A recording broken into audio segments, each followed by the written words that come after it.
오늘의 해외 주요 뉴스를 김주령 기자가 전해드립니다.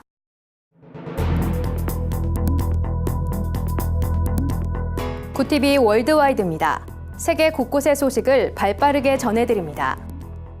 중국 산시성의 한 대형교회 목사로 재임한 양롱리 목사가 7년간의 감옥 생활을 마치고 풀려났다는 소식입니다. 양 목사는 2009년 남편과 함께 중국 정부의 교회 강제 철거에 반대하다 7년형을 구형받은 것으로 알려졌습니다. 중국 크리스천 박해 문제를 다루는 비정부기구 차이나에이드는 양 목사가 영양결핍으로 백발이 됐으며 신장결석과 당뇨, 심장병을 얻었다고 말했습니다. 한편 중국은 정부가 승인한 교회 안에서만 신앙을 표출할 수 있으며 정부의 규정에 어긋나는 대다수의 교회는 강제 철거 대상으로 정부의 위협에 시달리고 있는 것으로 전해졌습니다. 미국 대선 후보 힐러리 클린턴과 도널드 트럼프는 기독교 박해에 대해 어떤 입장일까요? 두 후보는 선거 유세 기간 동안 종교 박해는 거시적 의미의 외교 문제 혹은 IS 테러 행위의 일부로 간주하며 구체적인 방안에 대한 언급은 회피하고 있는 것으로 알려졌습니다.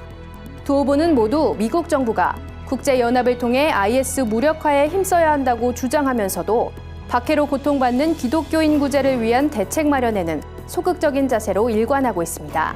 한편 크리스천 박해 감시기구 오픈도어스는 2015년 크리스천 박해는 이례 없는 증가를 기록했다며 종교 박해로 목숨을 잃은 기독교인은 7,000명에 이른다고 밝힌 바 있습니다.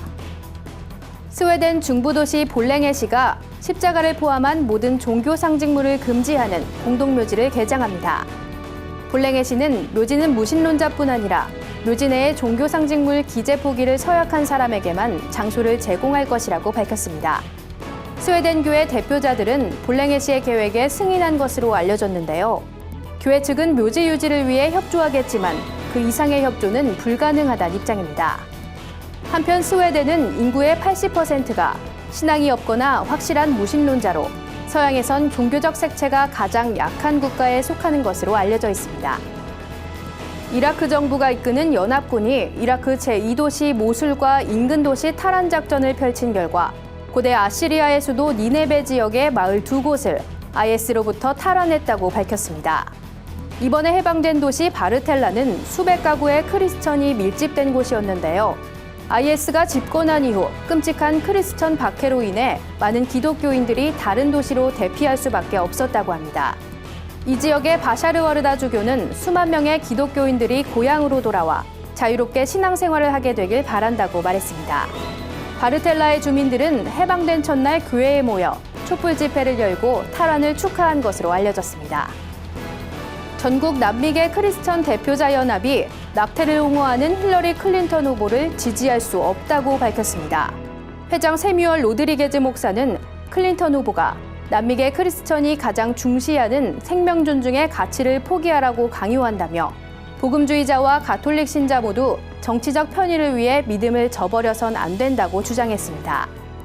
로드리게즈 목사는 제3차 미국 대통령 후보 토론에서 클린턴 후보가 임신 말기 낙태를 옹호하자 이 같은 발표를 한 것으로 알려졌습니다.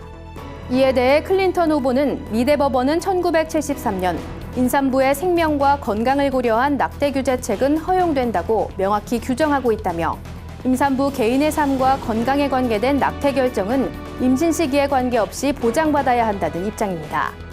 구티비 뉴스 김주련입니다.